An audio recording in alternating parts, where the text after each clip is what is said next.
اعوذ باللہ من الشیطان الرجیم بسم اللہ الرحمن الرحیم۔ Living the wisdom of the Quran podcast کی اس نشست میں آپ سب کو خوش آمدید۔ آج کی اس گفتگو کا مواد میر علی شاہ نے مرتب کیا ہے اور ہم مل کر قرآن مجید کی سورہ صاد کی ایک بہت ہی گہری آیت پر غور کریں گے، ایک ایسی آیت جو ہماری روح کے لیے ایک باطنی نقشے کی طرح ہے۔ تو آئیے سیدھا اس آیت کی گہرائی میں اترتے ہیں۔ ہماری ساری گفتگو کا محور یہی آیت مبارکہ ہے۔ یہ ہمیں تین عظیم پیغمبروں سے ملواتی ہے، حضرت ابراہیم، حضرت اسحاق اور حضرت یعقوب علیہ السلام۔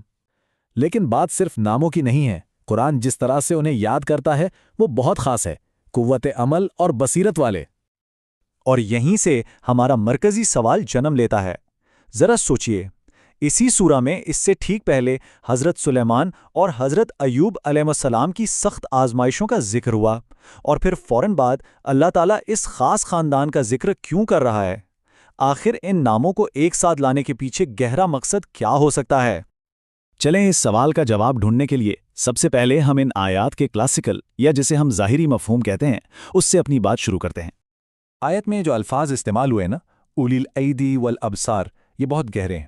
بڑے مفسرین جیسے امام طبری اور ابن کثیر بتاتے ہیں کہ الایدی یعنی ہاتھ، یہ اللہ کی اطاعت میں ان کی عملی قوت اور مضبوطی کی طرف اشارہ ہے، اور الابصار یعنی آنکھیں، یہ ان کی روحانی سمجھ، ان کی بصیرت کی گہرائی کو ظاہر کرتی ہیں۔ تو مطلب یہ ہوا کہ یہ صرف طاقت یا صرف علم نہیں تھا، بلکہ دونوں کا ایک بہترین، ایک کامل توازن تھا۔ اور یہاں بات اور بھی دلچسپ ہو جاتی ہے۔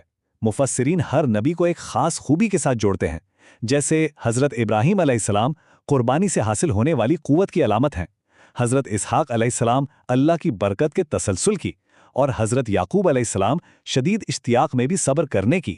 پھر آگے حضرت اسماعیل علیہ السلام مکمل سپردگی کی، حضرت عیسیٰ علیہ السلام نرمی اور رحمت کی، اور حضرت ذوالکفل علیہ السلام ہر طرح کے دباؤ میں ثابت قدم رہنے کی مثال ہیں۔ گویا یہ سب مل کر روحانی کمال کا ایک مکمل نمونہ پیش کر رہے ہیں۔ لیکن ان سب خوبیوں کی جڑ کیا ہے؟ امام قرطبی ایک بہت ہی خوبصورت نقطہ بیان کرتے ہیں۔ وہ فرماتے ہیں کہ ان کا اصل راز ایک احساس میں چھپا تھا۔ یہ دنیا ہمارا اصلی گھر نہیں ہے، یہ تو بس ایک راہداری ہے، ایک گزرگاہ۔ اور جب یہ سوچ دل میں بیٹھ جائے تو نیتیں خود بخود خالص ہو جاتی ہیں، دل کو سکون ملتا ہے، اور ہر آزمائش ایک بامانی تجربہ بن جاتی ہے۔ تو ظاہری معنی کا خلاصہ کیا ہوا؟ سورہ سا ہمیں نفس کی کمزوریوں اور بیماریوں جیسے انکار اور غفلت سے روشناس کراتی ہے، اور پھر ان بیماریوں کے علاج کے طور پر اللہ تعالیٰ ہمارے سامنے پاکیزگی کا یہ شاندار نمونہ ان پیغمبروں کی شکل میں رکھ دیتا ہے، تاکہ ہم اپنے اندر کی بیماریوں کو پہچانیں اور ان کا علاج کر سکیں۔ اچھا، اب تک تو ہم نے ظاہری معنی کی بات کی، لیکن اب ہم اس گفتگو کے سب سے دلچسپ حصے کی طرف آ رہے ہیں۔ اب ہم تاریخ سے ہٹ کر اپنے اندر کی دنیا میں جھانکنے کی کوشش کریں گے اور ان آیات کے باطنی مفہوم کو سمجھیں گے۔ صوفیہ کرام ہمیں سکھاتے ہیں کہ قرآن صرف ماضی کے قصے نہیں سناتا، وہ تو ہمارے اندر کا آئینہ ہے۔ تو اس نظریے سے یہ انبیاء صرف قابل تاریخی شخصیات نہیں، بلکہ یہ ہمارے اندر چھپی ہوئی وہ صلاحیتیں ہیں، وہ امکانات ہیں جنہیں بیدار کرنے کی ضرورت ہے۔ تو آئیے ان باطنی مقامات کو ایک ایک کر کے دیکھتے ہیں۔ سب سے پہلے ابراہیم علیہ السلام۔ ہمارے اندر ابراہیم کیا ہیں؟ وہ ہمارے اندر کی وہ ہمت ہیں جو ہمارے جھوٹے سہاروں کو، ہماری غلط امیدوں کو، ہمارے اندرونی بتوں کو توڑتی ہیں۔ اگلا مقام حضرت اسحاق علیہ السلام کا ہے۔ یہ وہ سچی، گہری خوشی ہے جو باہر کے حالات سے نہیں، بلکہ اللہ پر کامل بھروسے اور توکل سے پیدا ہوتی ہے۔ یہ وہ سکون ہے جو دل کی گہرائیوں سے پھوٹتا ہے۔ پھر آتے ہیں حضرت یعقوب علیہ السلام۔ یہ اس مقدس طلب اور اشتیاق کی علامت ہیں جو کبھی ختم نہیں ہوتی۔ یہ وہ انتظار ہے جو انسان کو تلخ نہیں بناتا، بلکہ اسے اور نرم اور زیادہ عاجز بنا دیتا ہے۔ حضرت اسماعیل علیہ السلام ہمارے اندر کی وہ صلاحیت ہیں کہ ہم اپنی مرضی کو، اپنی انا کو، اپنی میں کو اللہ کے ایک بڑے حکم کے سامنے جھکا دیں۔ یہ حقیقی تسلیم و رضا کا مقام ہے۔ اور حضرت عیسیٰ علیہ السلام، یہ دل کی وسعت ہیں۔ یہ دل کی وہ صلاحیت ہے کہ مشکل سے مشکل وقت میں بھی جب دل کے بند ہونے کی ہر وجہ موجود ہو، وہ تنگ نہ ہو، بلکہ رحمت اور ہمدردی میں اور زیادہ پھیل جائے۔ اور ان 6 مقامات میں آخری مقام ہے حضرت ذوالکفل علیہ السلام کا۔ یہ ہر آزمائش میں، ہر مشکل میں مضبوطی سے کھڑے رہنے کی طاقت ہیں۔ یہ وہ استقامت ہے جو اس وقت بھی ڈٹے رہنے کی ہمت دیتی ہے جب پیچھے ہٹنا بہت آسان لگ رہا ہو۔ اچھا، یہ 6 الگ الگ خوبیاں تو ہم نے دیکھ لیں، لیکن ان سب کو جوڑنے والی چیز کیا ہے؟ وہ کون سی ایک مرکزی قوت ہے جو ان تمام صلاحیتوں کو فعال کرتی ہے اور انہیں ایک ساتھ پرو دیتی ہے؟ قرآن خود ہی اس کا جواب دیتا ہے۔ ذکر الدار یعنی اصل گھر کی یاد، یہی وہ مرکزی اصول ہے۔ اب یہاں صوفیہ ایک بہت ہی دلچسپ علم، جسے علم الابجد کہتے ہیں، استعمال کرتے ہیں۔ یہ ایک قدیم طریقہ ہے جس میں ہر عربی حرف کی ایک عددی قیمت ہوتی ہے اور اس سے الفاظ کے چھپے ہوئے معنی سامنے آتے ہیں۔ تو چلیں دیکھتے ہیں کہ ذکر دار کے ساتھ کیا ہوتا ہے۔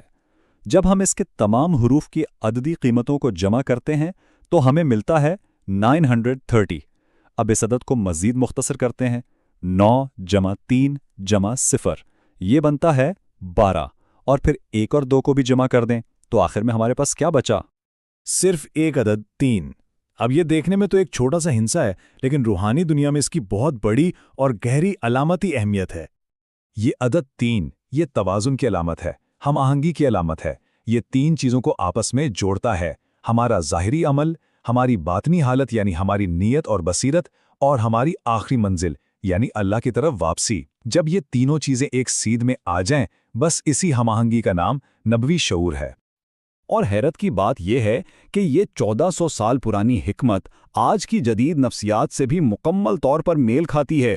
آج ماہرین نفسیات بھی یہ کہتے ہیں کہ جب کسی انسان کی زندگی میں کوئی بڑا حتمی مقصد ہو، کوئی آخری گھر کا تصور ہو، تو وہ نفسیاتی طور پر زیادہ مستحکم، پرسکون اور اخلاقی طور پر بہتر انسان بن جاتا ہے۔ تو اب سوال یہ ہے کہ اس ساری گفتگو کا ہماری زندگی سے کیا تعلق ہے؟ یہ باطنی نقشہ ہمارے کس کام آ سکتا ہے؟ دیکھیں، سب سے اہم بات یہ ہے کہ یہ آیات صرف کہانیاں نہیں، بلکہ یہ ہماری اپنی روحانی نشو و نما کا ایک زندہ خاکہ ہے۔ جب ہم اپنے کسی خوف یا بری عادت کو توڑتے ہیں تو دراصل ہم اپنے اندر کے ابراہیم کو زندہ کر رہے ہوتے ہیں۔ جب توکل سے دل میں سکون اترتا ہے تو وہ اسحاق کی خوشی ہوتی ہے۔ جب انتظار و تڑپ ہمیں اللہ کے قریب لے جاتی ہے تو وہ یعقوب کا صبر ہوتا ہے۔ یہی ہمارا حقیقی شجرہ نسب اور ہماری مقدس میراث ہے۔ تو آئیے اسی احساس کے ساتھ اس خوبصورت دعا پر اپنی گفتگو کو ختم کرتے ہیں۔ اے اللہ، ہمارے اندر ابراہیم کی ہمت، اسحاق کی خوشی، یعقوب کی تڑپ، اسماعیل کی سپردگی، ایلیسا کی ہمدردی اور ذوالکفل کی ثابت قدمی کو بیدار فرما۔ ہمیں گھر کی یاد سے پاک کر اور ہماری واپسی کو ایک بہترین واپسی بنا۔ آمین۔ یہ انبیاء ہمیں گھر واپسی کا راستہ دکھاتے ہیں، لیکن ایک سوال غور کے لیے باقی رہ جاتا ہے، اس دل کا انجام کیا ہوگا جو اس راستے کو اپنانے سے ہی انکار کر دے؟